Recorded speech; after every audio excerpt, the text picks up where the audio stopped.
తెలంగాణ రాష్ట్రంలో సామాజిక ఆర్థిక విద్య ఉపాధి రాజకీయ మరియు కులగణనపై గౌరవ ముఖ్యమంత్రి గారు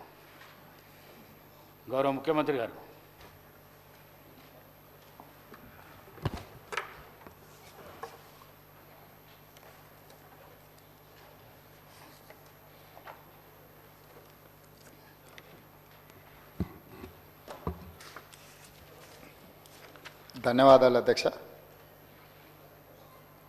ఒక చారిత్రాత్మకమైన సందర్భంలో ప్రజాప్రతినిధిగా జీవితకాలం గుర్తుండిపోయే ప్రభుత్వ విధానాన్ని సభలో ప్రకటన చేయడానికి తమరు అవకాశం ఇచ్చినందుకు మనస్ఫూర్తిగా తమరికి కృతజ్ఞతలు, ధన్యవాదాలు తెలియజేస్తున్నా అధ్యక్ష. బలహీన వర్గాలకు సంబంధించి ప్రధానంగా ఈ సమాజంలో వాళ్ళకి సంబంధించిన లెక్కలు కానీ వివరాలు కానీ లేకపోవడం వల్ల వాళ్ళ యొక్క వివరాల కోసం ఎన్నో రోజుల నుంచి చర్చ జరుగుతున్న సందర్భంలో ఈ సభలో ఈరోజు సామాజిక ఆర్థిక ఉపాధి విద్య రాజకీయ మరియు కుల సర్వే 2024 నివేదికను ప్రవేశపెట్టడానికి అవకాశం ఇచ్చినందుకు మనస్ఫూర్తిగా మీకు ధన్యవాదాలు. రాష్ట్రంలో సామాజిక ఆర్థిక విద్య ఉపాధి రాజకీయ మరియు కుల సర్వే సమగ్ర ఇంటింటి కుటుంబ సర్వే నిర్వహించాలనే ముఖ్య ఉద్దేశంతో మంత్రిమండలి ఫిబ్రవరి 4, 2024న తీసుకున్న నిర్ణయం ప్రకారం తెలంగాణ శాసనసభ ఫిబ్రవరి 16, 2024న క్రింది విధంగా తీర్మానించింది. వెనుకబడిన తరగతుల, షెడ్యూల్డ్ కులాల, షెడ్యూల్డ్ తెగల మరియు మిగతా బలహీన వర్గాలకు చెందిన ప్రజల అభ్యున్నతి నిమిత్తం వివిధ సామాజిక ఆర్థిక విద్యాపరమైన ఉపాధి రాజకీయ అవకాశాల ప్రణాళికలను రూపొందించి అమలు పరిచేలా తెలంగాణ మంత్రివర్గము 4, 2024 తేదీన చేసిన సిఫార్సు మేరకు తెలంగాణ రాష్ట్రమంతటా సామాజిక ఆర్థిక విద్యాపరమైన ఉపాధి రాజకీయ కుల సర్వే కులగణన ఒక సమగ్ర ఇంటింటి కుటుంబ సర్వేను చేపట్టాలని సభ ఏకగ్రీవంగా తీర్మానించింది.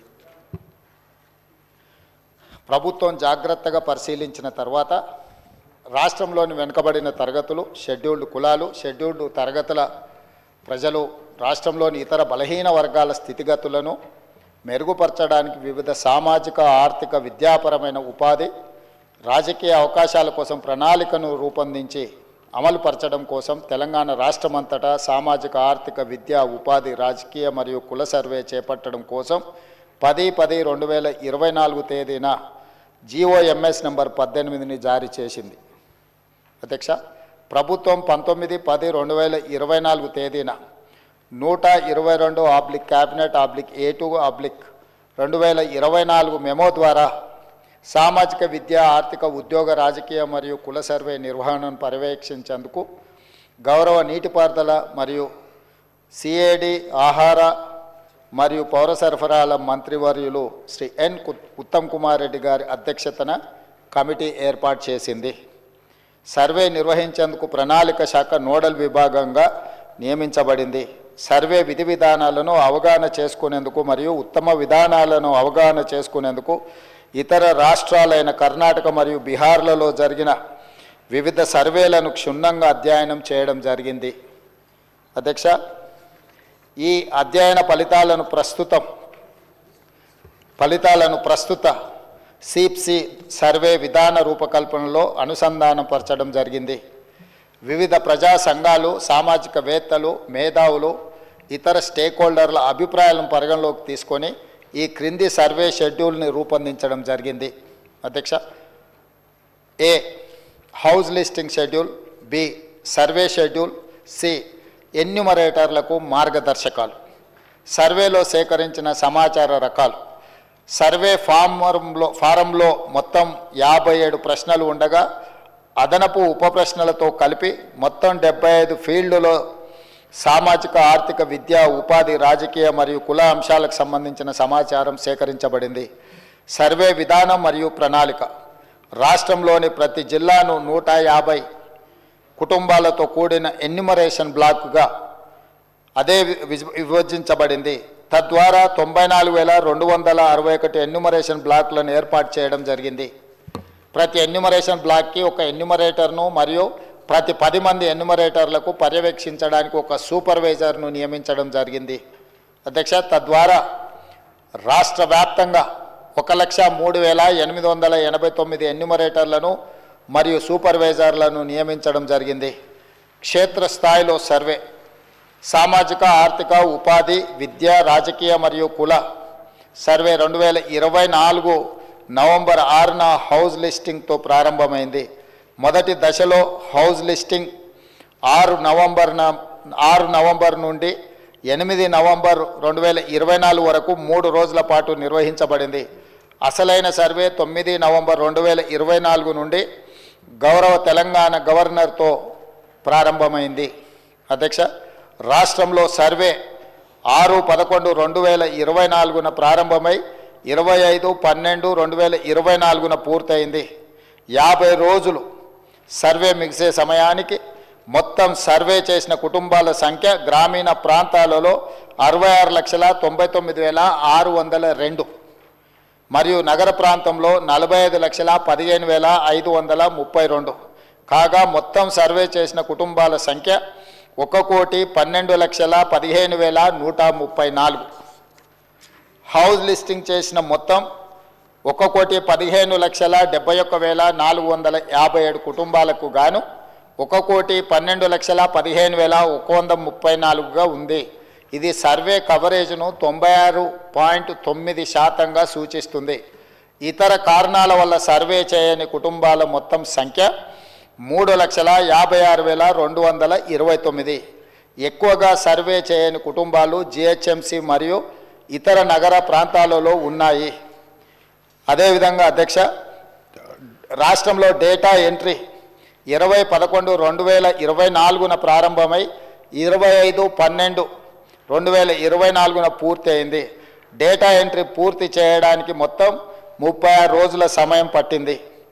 2024 ఫిబ్రవరి 4న మంత్రిమండలి తీసుకున్న నిర్ణయానికి అనుకూలంగా సర్వే అన్ని అంశాల్లో 1 సంవత్సరం లోపు విజయవంతంగా పూర్తి చేయబడింది అధ్యక్ష. ఫిబ్రవరి 4, 2024 నాడు నిర్ణయం చేసి ఫిబ్రవరి 4, 2025 ఈనాటికి సరిగ్గా సంవత్సరం పూర్తి చేసుకుంటున్న సందర్భంగా ఈ నిర్ణయము నివేదికగా మారి ఈ సభ ముందుకు ఒక ప్రభుత్వ అధికారిక డాక్యుమెంట్గా ఈరోజు సభలో ప్రవేశపెట్టినాం అధ్యక్ష. అదేవిధంగా ఈ క్రింది సర్వే డేటా మరియు ఫలితాలను పూర్తిగా తెలంగాణ నివాసితులు ఎన్యుమరేటర్లుగా స్వచ్ఛందంగా చెప్పిన సమాచారంపై ఆధారపడ్డాయి. ఈ సర్వేలో నమోదైన కుటుంబాల ఆధారంగా రాష్ట్రంలో 3,54,77,554 మందిని సర్వే చేయడం జరిగింది. ఈ మొత్తం సామాజిక వర్గాల వారిగా సంఖ్య ఈ క్రింది విధంగా ఉంది అధ్యక్ష. ఎస్సీలో 61,84,319 మంది ఉండగా ఇది మొత్తంలో 17.43% ఉంది. ఎస్టీలో 37,05,929 మంది ఉండగా ఇది మొత్తంలో 10.45% ఉంది అధ్యక్ష. బీసీ ముస్లిం మైనారిటీ మినహా 1,64,09,179 ఉండగా ఇది మొత్తంలో 46.25% ఉంది అధ్యక్ష. ముస్లిం మైనారిటీలో బీసీలు 35,76,588 ఉండగా ఇది మొత్తంలో 10.08% ఉంది అధ్యక్ష. ముస్లిం మైనారిటీలో ఉన్న బీసీలను కలుపుకుంటే మన రాష్ట్రంలో మొత్తం బీసీలు 56.33% ఉంది అధ్యక్ష. రాష్ట్రంలో ఈరోజు ప్రభుత్వం అమలు చేస్తున్న బీసీ రిజర్వేషన్లు ABCDE ఈ అన్ని గ్రూప్లలో 56.33% ఈరోజు బీసీ జనాభా ఉన్నదని చెప్పి నివేదిక మనకు తెలుపుతున్నది అధ్యక్ష. ముస్లిం మైనారిటీలో ఓసీలు 8,80,424 ఉండగా ఇది మొత్తంలో 2.48% ఉంది. ముస్లిం మైనారిటీలో మొత్తం 44,57,012 మంది ఉండగా ఈ మొత్తంలో 12.56% మైనారిటీ జనాభా ఉంది అధ్యక్ష. ఓసీలు 47,21,115 ముస్లిం మైనారిటీలు మినహా ఉండగా ఇది మొత్తంలో 13.31% ఉంది అధ్యక్ష. ఓసీలో ఉన్న ముస్లిం మైనారిటీలను కలుపుకుంటే మొత్తం ఓసీలు 56,01,539 మంది ఉండగా ఇది మొత్తంలో 15.79% ఉంది అధ్యక్ష. ఈ సర్వే ద్వారా సేకరించిన డేటాను షెడ్యూల్డ్ కులాలు, షెడ్యూల్డ్ తెగలు, వెనుకబడిన తరగతులు మరియు రాష్ట్రంలో ఇతర బలహీన వర్గాల సంక్షేమానికి విధానాలను రూపకల్పన చేయడానికి ప్రభుత్వం ఉపయోగిస్తుంది. ఈ చర్య సమానత వృద్ధి పట్ల ప్రభుత్వ నిబద్ధతను మరియు తెలంగాణ ప్రజల భిన్న అవసరాలను తీర్చే పద్ధతిని ప్రతిబింబిస్తుంది. ఇది డేటా ఆధారిత సమగ్రత మరియు పారదర్శకత ప్రాతిపదిక నడిచే పాలనకు నూతన దశ ప్రారంభాన్ని సూచిస్తుంది అధ్యక్ష. తమరికి తెలుసు అధ్యక్ష, ఈ దేశంలో బలహీన వర్గాలు, అది హిందువులకు సంబంధించిన బలహీన వర్గాలు కావచ్చు, ముస్లిం మైనారిటీలలో ఉన్న బలహీన వర్గాలు కావచ్చు, మొదటి నుంచి కాంగ్రెస్ పార్టీ, తెలంగాణ ప్రభుత్వం 50% పైగా జనాభా ఉన్నారని మనం వివిధ సందర్భాలలో చర్చించుకున్నాం, వివిధ సందర్భాలలో మాట్లాడుకుంటున్నాం.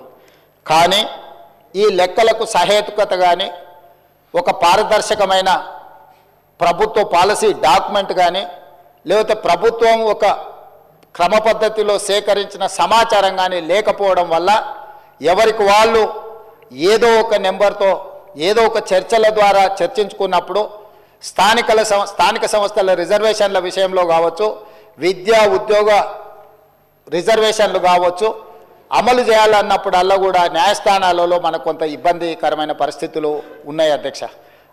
ఈ బలహీన వర్గాల జనాభా లెక్కలకు సంబంధించి ఒకవేళ మనం ఆలోచన చేసి ఈ సభలో మాట్లాడుకోవాల్సి వస్తే, ఈ దేశాన్ని బ్రిటిషర్స్ పరిపాలించినప్పుడు 1931లో కులగణన జరిగింది తప్ప ఆ తర్వాత స్వతంత్ర భారతదేశంలో 75 సంవత్సరాలు పూర్తి చేసుకున్న సందర్భంలో ఎన్నిసార్లు జనాభా లెక్కలేసినా 2001 జనాభా లెక్కలు కావచ్చు, 2011 జనాభా లెక్కలు కావచ్చు, లేకపోతే 91 జనాభా లెక్కలు కావచ్చు, లేకపోతే వెనక్కి వెళ్తే 81 జనాభా లెక్కలు కావచ్చు, ఇట్లా ప్రతి 10 సంవత్సరాలకు ఈ దేశంలో లెక్కిస్తున్న జనాభాలో ఎస్సీ ఎస్టీల వివరాలు మాత్రమే పొందపరిచారు తప్ప బలహీన వర్గాలకు సంబంధించిన ఇతర కులాలు ఉపకులాలకు సంబంధించిన వివరాలను ఏ రోజు కూడా పొందుపరచకపోవడం వల్ల 75 సంవత్సరాలు పూర్తి చేసుకున్న ఈ భారత స్వతంత్ర దేశంలో బలహీన వర్గాల యొక్క లెక్కనే లేకపోవడము, బలహీన వర్గాలకు ఒక ఆవేదనగా,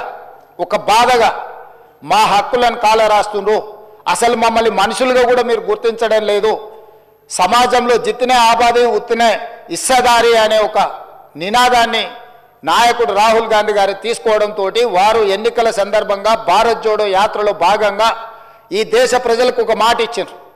కేంద్ర ప్రభుత్వాన్ని డిమాండ్ చేసిండ్రు. వారు కేంద్ర ప్రభుత్వం జనాభా లెక్కలు సేకరించినప్పుడు కులాల ప్రాతిపదికన కూడా జనాభాను సేకరించాలి, తద్వారా ప్రభుత్వం కేటాయిస్తున్న నిధుల విషయంలో కావచ్చు, నియమిస్తున్న ఉద్యోగాల విషయంలో కావచ్చు, ఆర్థిక రాజకీయ ఉపాధి ఉద్యోగ అవకాశాలలో వాళ్లకు సరైన న్యాయం చేయాలి. కాబట్టి దీన్ని ప్రభుత్వము ముందుకు తీసుకువెళ్ళాలి, ప్రభుత్వం పాటించాలి అని డిమాండ్ చేసిండ్రు. కానీ కేంద్ర ప్రభుత్వం ముందుకు రాలేదు. అయితే వారు ఆ రోజు ఈ తెలంగాణ రాష్ట్రంలో తమరికి తెలుసు, మహబూబ్ నగర్ జిల్లాలో మక్తల్ కృష్ణా నదిని దాటుతూ తెల్లవారుతుంటే రాహుల్ గాంధీ గారు తెలంగాణ రాష్ట్రంలో అడుగుపెట్టి 23 రోజులు మహారాష్ట్ర సరిహద్దుల్లో వారు మహారాష్ట్రకు వెళ్ళేటప్పుడు 23 రోజులు తెలంగాణ ప్రజలకు స్పష్టంగా చెప్పినారు, తెలంగాణ రాష్ట్రంలో మా ప్రభుత్వాన్ని ఏర్పాటు చేయండి. నేను తెలంగాణ ప్రజలకు నేను మాట ఇస్తున్నా, మేము అధికారంలోకి వచ్చిన తర్వాత మా ప్రభుత్వం కులాల ప్రాతిపదికన జనాభా సేకరణ చేసి బలహీన వర్గాల లెక్క ఎంతుందో లెక్క తేల్చి వాళ్లకు రాజకీయంగా రిజర్వేషన్లు కల్పిస్తాం, ఉద్యోగ ఉపాధి రిజర్వేషన్లు కల్పించే బాధ్యత మేము తీసుకుంటాం. ఇది సమాజానికి ఎక్స్రే. ఈ ఎక్స్రే ద్వారా ఎవరు ఎంతమంది ఉన్నారో వాళ్ళకి ఎలాంటి ఆర్థిక రాజకీయ ప్రయోజనాలను చేకూర్చాలో మేము చేస్తామని వారు చెప్పారు. అందుకే డిసెంబర్ 7, 2023 నాడు మనం అధికారం చేపట్టి అధికారంలోకి వచ్చిన తర్వాత ఎంబడే ఫిబ్రవరి 4 నాడు 2024 నాడు మంత్రివర్గంలో ఆమోదం చేసి ఫిబ్రవరి 6, 2024 నాడు సహచర మంత్రివర్గ సభ్యులు పొన్నం ప్రభాకర్ గారు ఇదే సభలో తమరి అనుమతితో తీర్మానాన్ని ప్రవేశపెట్టినము. ఆ తర్వాత పార్లమెంటు ఎన్నికలు 5-6 నెలలు ఈ ప్రక్రియకు పార్లమెంట్ ఎన్నికల వల్ల విఘాతం కలిగింది. కానీ ఈ ప్రభుత్వం మా నాయకుడు మేము ఇచ్చిన మాట ప్రకారం ఈ సమాజంలో కులగణన జరగాలి, కులగణనలో రాజకీయ ఆర్థిక సామాజిక అన్ని వివరాలను పొందుపరచాలన్న ఆలోచనతోటి ఈ కార్యక్రమాన్ని ముందుకు తీసుకెళ్లాలన్న లక్ష్యంతో మంత్రివర్గ ఉపసంఘాన్ని పెద్దలు ఉత్తమ్ కుమార్ రెడ్డి గారి అనుభవాన్ని దృష్టిలో పెట్టుకొని వారిని దామోదర్ రాజ్ నరసింహ గారిని, పొన్నం ప్రభాకర్ గారిని, దుద్దిల్ల శ్రీధర్ బాబు గారిని, సీతక్క గారిని కమిటీలో పెట్టి ఈ ప్రక్రియను మొత్తం ముందుకు తీసుకువెళ్లే ప్రయత్నం చేసినాం. ఈ ప్రక్రియలో భాగంగా బీహార్, అంతకుముందు కర్ణాటక రాష్ట్రాలు ఈ ప్రక్రియను చేపట్టి బీహార్ తీసుకొచ్చిన ఈ వివరాలను కోర్టులు కూడా వాటి మీద స్టే ఇవ్వడంతో తప్పిదం జరగొద్దు, ఇది పక్కడ్బందీగా ఉండాలి అని చెప్పి అధికారులను ఆయా రాష్ట్రాలకు పంపించినాం అధ్యక్ష. ఇదేదో ఆషామాషిగా ఇక్కడ ఉన్న కొద్దిమందిని పంచాయతీరాజు లేకపోతే ఏదైనా డిపార్ట్మెంట్కి సంబంధించిన క్రింది స్థాయి ఉద్యోగస్తులను పంపించే వివరాల సేకరణ కాదు అధ్యక్ష. ఈ దేశంలోనే ఈ దేశానికి ఆదర్శంగా ఉండే ఒక దిక్సూచిగా మారాలని తెలంగాణ రాష్ట్ర ప్రభుత్వం ఇతర రాష్ట్రాలలో ఇట్లాంటి ప్రక్రియ చేపట్టి ఈ ప్రక్రియ న్యాయస్థానాల ముందు నిలవకపోవడం, ఈ ప్రక్రియ వల్ల జరిగిన నష్టాన్ని అంచనా వేయడానికి కూడా ఇతర రాష్ట్రాలకు అధికారులను పంపించి ఆయా రాష్ట్రాలలో జరిగిన పరిణామాలను మనమంతా కూడా ఒక స్టడీ చేసి అధికారుల నుంచి నివేదిక తెప్పించుకొని తద్వారా జనగణన ఏ విధంగా చేసిండ్రు, ఇతర రాష్ట్రాలలో కులగణన ఏ విధంగా నిర్వహించిండ్రు, వీటన్నిటిని పరిగణకు తీసుకొని పదే ముఖ్యమంత్రి స్థాయిలో నేను, ప్లానింగ్ బోర్డు ఉప ముఖ్యమంత్రి గారు ఆర్థిక శాఖ కిందకు వస్తుంది వారు, అదేవిధంగా మా cabinet sub committee chairman Uttam Kumar Reddy గారు వివిధ సందర్భాలలో చీఫ్ సెక్రటరీ గారితో సహా 12 సార్లు సమావేశాలు పెట్టి సమీక్షలు చేసి అధికారులకు సూచనలు చేసి ఒక పక్కడ్బందీ ప్రణాళికతోటి ఏ విధంగా అయితే జనాభాను మనం లెక్కిస్తామో ఆ రకంగా మొట్టమొదట ఇండ్ల వివరాలు సేకరించే కార్యక్రమం చేపట్టిన అధ్యక్ష. ఈ తెలంగాణ రాష్ట్రంలో ఉన్న పాత 10 ఉమ్మడి జిల్లాలలో ప్రతి గ్రామంలో, తండాలో, గూడెంలో ఇండ్ల వివరాలు సేకరించి ఆ ఇండ్లను అన్నిటిని కూడా ఎన్యూమరేట్ చేసి ఆ ఇండ్ల మీద స్టిక్కర్ అంటించి ప్రతి 150 ఇండ్లను ఒక గ్రూపుగా అంటే అధ్యక్ష మ్యాపింగ్ చేసి ఇట్లా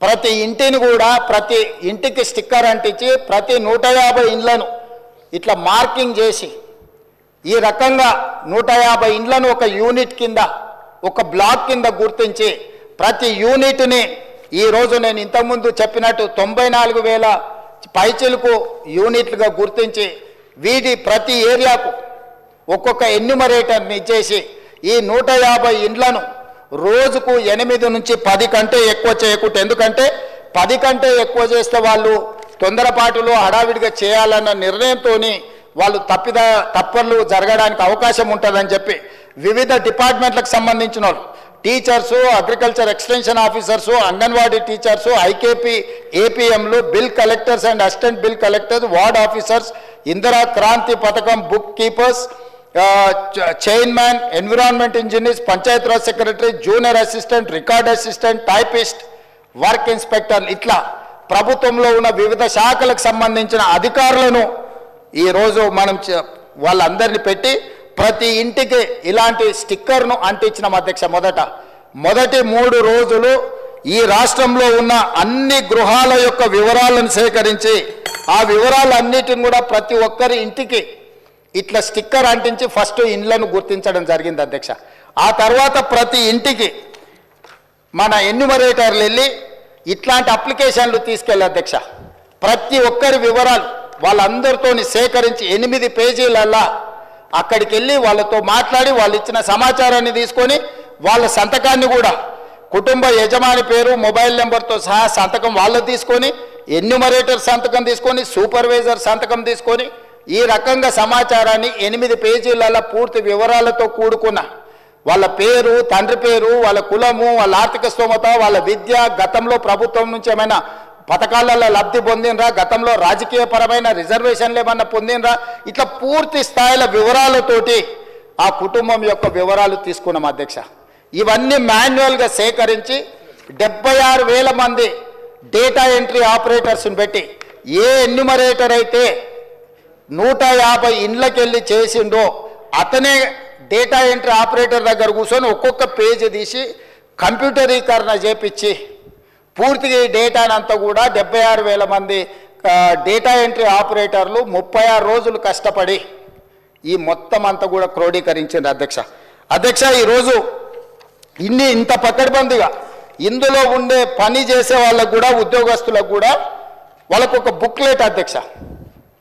రాష్ట్ర స్థాయిలో ఎన్యూమరేటర్లకు శిక్షణ ఇచ్చినాం, ఆ తర్వాత జిల్లా స్థాయిలో సూపర్వైజ్ చేసే వాళ్ళకి శిక్షణ ఇచ్చినాం, ఆ తర్వాత మండల స్థాయిలో పనిచేసే వాళ్ళకి ఇచ్చినాం, ఆ తర్వాత ప్రతి 150 ఇండ్లకు వెళ్ళే వాళ్ళకు కూడా శిక్షణ ఇచ్చి ఎక్కడ తప్పు జరగకుండా ఎలాంటి ఇబ్బంది జరగకుండా వాళ్ళకు ఒక బుక్లెట్ ఇచ్చి ఒక మాన్యువల్ అంటే గైడ్ లైన్స్ లాగా ఒక పుస్తకం ఇచ్చి అధ్యక్ష వాళ్ళందరినీ కూడా వాళ్ళకి శిక్షణ ఇచ్చి ప్రభుత్వం పకడ్బందీగా వీళ్ళందరినీ కూడా వినియోగించుకున్నప్పుడు వాళ్ళందరికీ కూడా జీతభత్యాలు ఇచ్చినాం అధ్యక్ష.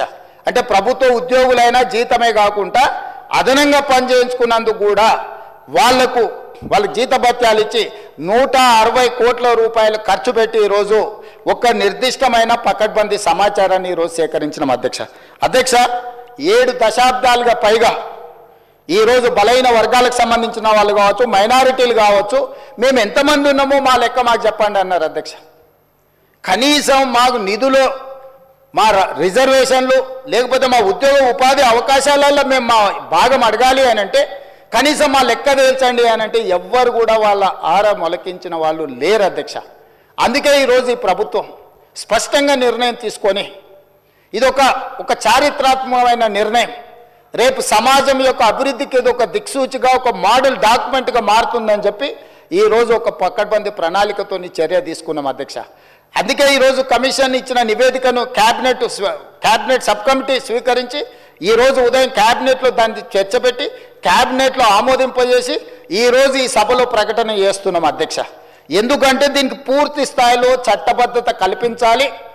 రేపటి నుండి ఈ నివేదిక రాష్ట్ర ప్రభుత్వం అమలు చేయబోయే సంక్షేమ పథకాలకు, అదేవిధంగా అభివృద్ధి కార్యక్రమాలకు, ఉద్యోగ ఉపాధి అవకాశాలకు, రాజకీయ వాళ్ళ అవకాశాల కోసం ఈరోజు ఈ నివేదిక పనిచేయాలన్నది ప్రభుత్వం యొక్క లక్ష్యం అధ్యక్ష. అందుకే ఈరోజు 46.25% ఉన్న బీసీలు, ఏబిసిడి, అదేవిధంగా ఈ గ్రూప్లో ఉన్న ముస్లిం మైనారిటీ బీసీలు ఏదైతే 10.08 ఉందో మొత్తం 56% పైగా ఉన్న బీసీలు అందరికీ కూడా ఈ రాష్ట్రంలో సముచితమైన గౌరవము, స్థానము కల్పించాలన్న ఆలోచనతోటి ఈరోజు ఈ ప్రభుత్వం ఈ నిర్ణయం తీసుకొని ముందుకు వచ్చింది అధ్యక్ష. కాబట్టి ఈ సభలో సభ్యులందరినీ ప్రభుత్వం ఒక మంచి కార్యక్రమాన్ని తీసుకొచ్చి ప్రజలకు అందుబాటులో పెట్టినందుకు ఈరోజు అందరూ సభలో ఉన్న వాళ్ళందరూ కూడా ఈ ప్రభుత్వాన్ని రాజకీయాలకు అతీతంగా అభినందించాల్సిన అవసరం ఉన్నది. మంత్రివర్గ ఉపసంఘాన్ని, అదేవిధంగా అధికారులు, అదేవిధంగా ఎన్యూమరేటర్ సూపర్వైజ్ చేసిన వాళ్ళు, ఎన్యూమరేటర్లుగా పనిచేసిన వాళ్ళు రాత్రి మగళ్ళు కష్టపడి ఇది ఒక దిగ్విజయమైన కార్యక్రమంగా దేశానికే ఆదర్శంగా నిలబడే ఒక కార్యక్రమాన్ని, ఒక బాధ్యతను నెరవేర్చింది. కాబట్టి ఈ తమరి ద్వారా సభలో ఉన్న సభ్యులందరినీ ఈ మొత్తం కార్యక్రమంలో పాల్గొన్న వాళ్ళని అందరినీ కూడా అభినందించాల్సిందిగా కోరుతున్నా. మీరందరూ పెద్ద ఎత్తున చప్పట్లతో వాళ్ళందరినీ అభినందించాలని తెలియజేస్తూ తమరి దగ్గర సెలవు తీసుకుంటున్న అధ్యక్ష.